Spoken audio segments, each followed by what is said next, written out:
রাজনৈতিক প্রতিহিংসার কারণে দেশের অনধিক ৫,০০০ বেসরকারি প্রাথমিক বিদ্যালয় জাতীয়করণ করতে ছিটকে পড়ে তারই ধারাবাহিকতায় আমরা আজ দীর্ঘ এক যুগের অবহেলিত শিক্ষক ২০১৭ সাল থেকে এই রাজপথে অবস্থান কর্মসূচি এবং ২০১৮ সালে ১৮ দিন, ১৯ সালে ৫৬ দিন, করোনা লগ্নেও আমরা এই রাজপথে করোনা লগ্নেও আমরা প্রেস ক্লাবে সাংবাদিক সম্মেলন করেছি। করোনার পরেও আমরা অবস্থান কর্মসূচি করেছি। সরকার পতনের পরপরই আমরা আবার সচিবালয়ে অবস্থান কর্মসূচি করি। সেখান থেকে আমরা জানতে পারি যে অধিদপ্তর থেকে আমাদের একটা মতামত দিতে হবে। তারপর 10ই সেপ্টেম্বর আবার অধিদপ্তরে আমরা 2 দিনের একটা কর্মসূচি প্রোগ্রাম করি। সেখান থেকে 2 দিন কর্মসূচি করার পর অধিদপ্তরের যে ডিজি আব্দুল সামাদ স্যার ওনার পদত্যাগ হয় এবং সেখান থেকে নতুন ডিজি আশ্বস্ত করেছিলেন যে আপনারা বাড়ি ফিরে যান, 1 সপ্তাহের মধ্যে আপনাদের একটা ব্যবস্থা আমরা করব। কিন্তু আমরা এই জায়গা থেকে যখন আমরা আসি 1 সপ্তাহের মধ্যে আমরা আশ্বস্তর মধ্যে ফিরে আসি, আমরা কোনো রেজাল্ট পাইনি। ওই প্রেস ক্লাবে আবার অবস্থান 2017 সাল থেকে 2026 পর্যন্ত একটার পর একটা অবস্থান কর্মসূচি দিয়ে আসতেছি। আজকে 15তম দিন অবস্থান কর্মসূচিতে রাত জেগে শিক্ষকরা অবস্থান করতেছে।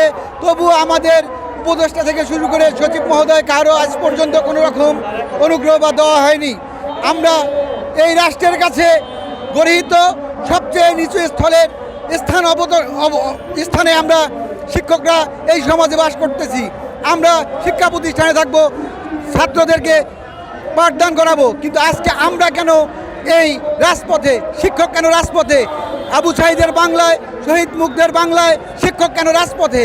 তাহলে বৈষম্য নিরসন কোথায় হলো? মাননীয় উপদেষ্টা মহোদয়, আপনি আমাদের জন্য কি করলেন? এই শিক্ষক সমাজের জন্য আপনি অনেক কিছু করেছেন। নন এমপিওদের জন্য প্রজ্ঞাপন জারির ব্যবস্থা করেছেন, প্রতিবন্ধীদের জন্য সুব্যবস্থা করলেন। শুধু আমরাই কেন বৈষম্য শিকার হয়ে থাকলাম? 2013 সালের 9ই জানুয়ারি একটা ঐতিহাসিক ঘোষণার মধ্য দিয়ে 26,193 স্কুল জাতীয়করণ করা হয়েছে। কিন্তু পরিসংখ্যানগত ভুলের কারণে আমরা অনধিক 5,000 স্কুল আমাদের ন্যায্য দাবি, ন্যায্য অধিকার থেকে বঞ্চিত হই এবং তখন থেকেই আমরা আমাদের দাবি জাতীয়করণ আদায়ের লক্ষ্যে আন্দোলন সংগ্রাম অব্যাহত রাখি। সর্বশেষ 2025 সালের 15ই সেপ্টেম্বর একটা ঐতিহাসিক মহাসমাবেশ বাংলাদেশ বেসরকারি প্রাথমিক বিদ্যালয় সাধারণ শিক্ষক ঐক্য পরিষদের ব্যানারে অনুষ্ঠিত হয়, যেখানে প্রায় 10,000-এর বেশি শিক্ষক উপস্থিত হয়েছিল এবং আমাদেরকে আশ্বস্ত করা হয়েছে মাননীয় প্রধান উপদেষ্টা মহোদয়ের কার্যালয় থেকে অতি সত্বর মাননীয় প্রধান উপদেষ্টা মহোদয়ের একটা প্রতিনিধি টিমের সাথে আমাদের একটা প্রতিনিধি টিমের একটা গোল টেবিল বৈঠকের ব্যবস্থা করবেন। আমরা সেই আশায় আমরা লাগাতার অবস্থান কর্মসূচি স্থগিত রেখে বাড়ি চলে যাই।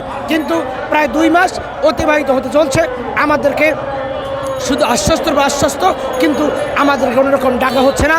তারই ধারাবাহিকতায় চলতি মাসের 9 তারিখ আমরা এই লাগাতার অবস্থান কর্মসূচি অব্যাহত রেখেছি। আমাদের 5,000 স্কুল আমাদের সম্পূর্ণ কাগজপত্র সঠিক থাকা সত্ত্বেও, প্রজ্ঞাপন জারি থাকা সত্ত্বেও, আমাদের শিক্ষক, আমাদের স্কুলের জায়গা, ছাত্রছাত্রী সম্পূর্ণ সঠিক থাকার পরেও আমরা 2013 সালে আমাদের এই 5,000 বেসরকারি প্রাথমিক বিদ্যালয় জাতীয়করণ থেকে আমাদের স্কুলগুলি বাদ পড়ে যায়। তাৎক্ষণিকভাবে আমরা তৎকালীন সময় থেকে আন্দোলন করে আসছি।